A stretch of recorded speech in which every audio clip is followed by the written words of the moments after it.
Hello दोस्तों, कैसे हैं आप सभी दोस्तों। आज की इस वीडियो में हम बिहार डीएलएड के एंट्रेंस एग्जाम में प्रीवियस ईयर पूछे गए साइंस के मोस्ट इंपॉर्टेंट 25 क्वेश्चन करने वाले हैं। और आप लोग दोस्तों चेक कीजिएगा 25 में से कितने क्वेश्चंस का आंसर आपको पहले से पता था, ठीक ना। और आज का जो हमारा टॉपिक है तत्व यौगिक एवं मिश्रण। इस टॉपिक से जो क्वेश्चंस पूछे गए थे प्रीवियस ईयर के एग्जाम में, देखिए 2022 और 2023 में जो आपका एग्जाम हुआ था, ये दोस्तों लगभग जो है 2 शिफ्टों में हुआ था। हर साल 2 शिफ्ट में एग्जाम हुए थे और लगभग आपका 10 दिन तक चला था। तो उन सभी शिफ्ट में, उन सभी डेज में जो क्वेश्चंस पूछे गए थे ओनली यौगिक एवं तत्व यौगिक एवं मिश्रण टॉपिक से, उनके क्वेश्चंस आज की इस वीडियो में हम करेंगे। और ये टॉपिक आपका सिलेबस में भी दिया गया है, इसलिए मैंने आपको ऑलरेडी बताया था कि पहले आप सिलेबस में जो टॉपिक दिया गया है उसको कंप्लीट कीजिए, उसके बाद आप आउट ऑफ सिलेबस तैयारी कीजिए, क्योंकि क्वेश्चंस जो है आपके टॉपिक के अकॉर्डिंग जो सिलेबस में दिया गया है उसी से पूछा जाता है। देखिए यहाँ पर दोस्तों आप लोग देख भी सकते हैं, देखिए ये है आपका साइंस का सिलेबस और इसमें देखिए ये टॉपिक आपका दिया गया है। तो आज की इस वीडियो में ये टॉपिक हमारा कंप्लीट हो जाएगा। चलिए स्टार्ट करते हैं। देखिए फर्स्ट क्वेश्चन में पूछा गया है, गैसीय पदार्थों में उच्च दाब से निम्न दाब की ओर प्रवाहित होने का गुण पाया जाता है, जिसे हम क्या कहते हैं। इसका सही आंसर होगा दोस्तों विसरण कहते हैं, जिसे हम इंग्लिश में डिफ्यूजन कहते हैं। नेक्स्ट क्वेश्चन करते हैं दोस्तों, निम्न में से कौन सा तत्व पृथ्वी की सतह पर बोला गया है। तो पृथ्वी की सतह का मतलब यहां पर ये मान लीजिए आप, पृथ्वी की भूपरपट्टी पर, क्रस्ट पर सर्वाधिक मात्रा में पाया जाता है। तो इसका सही आंसर होगा दोस्तों ऑक्सीजन, ठीक ना। याद कर लीजिएगा, अगर आपसे पूछा जाए कि पृथ्वी के वायुमंडल में सर्वाधिक मात्रा में पाए जाने वाला तत्व कौन सा है, तब आपको बताना है नाइट्रोजन, ठीक ना। और भूपरपट्टी में सबसे ज्यादा जो है ऑक्सीजन पाया जाता है। और देखिए अगर आपसे पूछा जाए कि पृथ्वी के भूपरपट्टी क्रस्ट पर कितने % जो है ऑक्सीजन पाया जाता है, तो इसका सही आंसर होगा 46.6%, ठीक ना। और देखिए पृथ्वी के जो आंतरिक संरचना है इसे दोस्तों 3 भागों में विभाजित किया गया है, बांटा गया है। याद कर लीजिएगा 3 भागों में। पहला कौन सा है, तो पहला है दोस्तों क्रस्ट, ठीक ना, जिससे हम भूपरपट्टी कहते हैं। दूसरा कौन सा है, तो दूसरा है दोस्तों, दूसरा स्तर जो है मतलब कि इसे हम मध्य स्तर कहते हैं, ठीक ना। ये है मेंटल, MANTLE। और तीसरा स्तर जो है लास्ट वाला, इसे हम कोर कहते हैं, CORE, ठीक ना। आई होप आपको समझ में आ गया होगा। नेक्स्ट क्वेश्चन करते हैं, ठोस पदार्थों का, ठीक ना, मतलब कि सॉलिड से डायरेक्ट जो है ना गैस अवस्था में परिवर्तन हो जाना क्या कहलाता है। तो इसे दोस्तों हम उदर्वपातन कहते हैं, ठीक है। इंग्लिश में हम इसे सब्लिमेशन कहते हैं, ठीक है। याद कर लीजिएगा। जल का सर्वाधिक घनत्व कितने डिग्री सेल्सियस पर होता है, तो 4 डिग्री सेल्सियस पर दोस्तों जल जो है ना सर्वाधिक घनत्व होता है, सबसे ज्यादा डेंस में होता है। नेक्स्ट क्वेश्चन, ऐसे परमाणु जिनके परमाणु क्रमांक मतलब संख्या तो समान होते हैं लेकिन उनकी द्रव्यमान संख्या भिन्न भिन्न होती है, ठीक ना, उसे हम क्या कहते हैं। फिर से आप लोग इसे पढ़िएगा और ध्यान से समझिएगा, ठीक है। इसका सही आंसर समस्थानिक होगा, समस्थानिक, जिसे हम इंग्लिश में आइसोटॉप कहते हैं, ठीक ना। नेक्स्ट क्वेश्चन करते हैं, आधुनिक आवर्त नियम जो मॉडर्न पीरियोडिक टेबल है किसने दिया था। तो देखिए इस नियम को दोस्तों हेनरी मोजले ने दिया था, मोस्ले ने। ऑप्शन डी इसका सही आंसर होगा। चलिए नेक्स्ट क्वेश्चन करते हैं। नेक्स्ट क्वेश्चन में पूछा गया, निम्न में से सर्वाधिक इलेक्ट्रॉन बंधुता किस तत्व की होती है। तो इसका सही आंसर होगा क्लोरीन की। ऑप्शन ए इसका सही आंसर होगा। चलिए नेक्स्ट क्वेश्चन देखिए क्या पूछा गया है, पानी का हिमांक। अब हिमांक का क्या मतलब है, तो हिमांक का मतलब है फ्रीजिंग पॉइंट, ठीक ना। पानी का हिमांक कितने डिग्री सेल्सियस पर हो जाता है, तो 0 डिग्री सेल्सियस पर दोस्तों पानी जो है जम जाता है। और सर्वाधिक जो घनत्व है वो 4 डिग्री सेल्सियस पर होता है। देखिए नेक्स्ट क्वेश्चन, जल का क्वथनांक मतलब बॉइलिंग पॉइंट कितने डिग्री पर होता है, तो आपको पता ही है दोस्तों 100 डिग्री सेल्सियस पर, ठीक है। यहाँ पर आप लोग ऑप्शन देख लीजिए, ऑप्शन डी इसका सही आंसर होगा। नेक्स्ट क्वेश्चन देखिए क्या पूछा गया है। नेक्स्ट क्वेश्चन में इसमें पूछा गया, कच्चे तेल का शोधन करने की क्रिया क्या कहलाती है।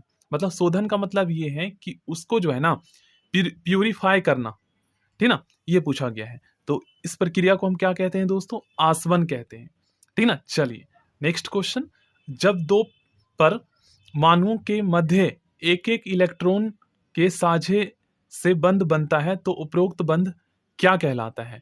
इस बंध को दोस्तों हम क्या कहते हैं, सहसंयोजक बंध। ये दोस्तों अपने क्लास 10th के साथ 3rd या 4th चैप्टर है, कार्बन तथा उसके यौगिक, उसमें आपने पढ़े होंगे, ठीक ना। अगर आपको याद होगा तो इसका आंसर आप बता सकते हैं।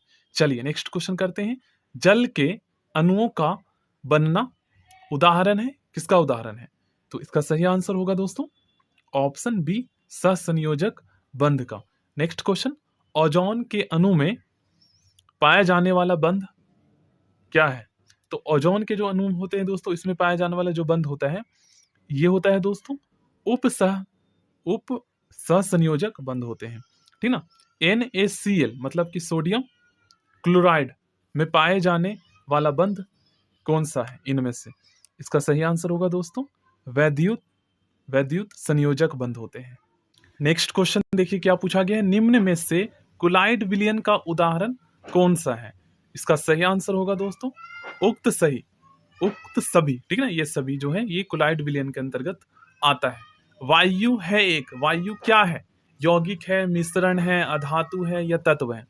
तो देखो गाइस, वायु क्या है? वायु कई गैसों का मिश्रण है, निम्नलिखित में से मिश्रण है, इनमें से कौन सी मेटल, कौन सी धातु जो है ना मिश्रण है, मतलब दो या दो से अधिक धातुओं से मिलकर बना है, ये आपको बताना है। तो देखो गाइस, पीतल जो है ना ये एक मिश्र धातु है जो कि तांबा और जस्ता, तांबा मतलब कॉपर और जिंक से मिलकर बना होता है, ठीक ना। पीतल को हम इंग्लिश में ब्रास कहते हैं। और एक और धातु होती है दोस्तों जिसे हम ब्रॉन्ज कहते हैं और उसे हम हिंदी में कांसा कहते हैं, ठीक ना। कांसा जो है ना ये पीतल से सस्ता होता है। तो सस्ता का मतलब ये है कि वो जो मिश्र धातु होगी वो भी सस्ता मिश्र धातु से मिलकर बना होगा। तो जो ब्रॉन्ज होता है ना कांसा, ये दोस्तों तांबा और टीन से मिलकर बना होता है। दोनों को याद कर लीजिएगा, इससे रिलेटेड क्वेश्चंस आते हैं एग्जाम में। निम्नलिखित में से यौगिक है, इनमें से कौन सा यौगिक है ये आपको बताना है। देखिए यौगिक कंपाउंड किसे कहते हैं दोस्तों, ये पहले आप लोग पढ़ लीजिए, ठीक ना, उसके बाद इससे रिलेटेड क्वेश्चंस हम करेंगे।